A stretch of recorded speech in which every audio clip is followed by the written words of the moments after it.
September 17వ తారీఖున తెలంగాణ విముక్తి దినం, విమోచన దినం, విద్రోహ దినం అనేక రకాలుగా తెలంగాణ ప్రాంత ప్రజలు పిలుచుకుంటూ ఉంటారు.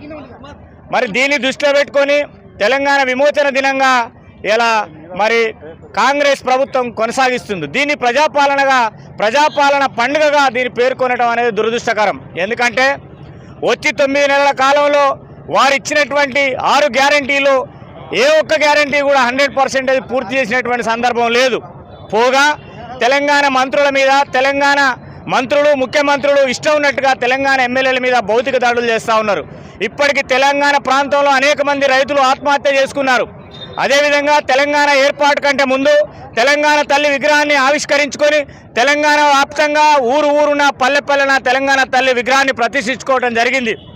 దాన్ని తెలంగాణ సెక్రటరియట్ గౌరవ అప్పటి ముఖ్యమంత్రి కేసీఆర్ గారు నిర్మాణం చేశాడు అద్భుతంగా.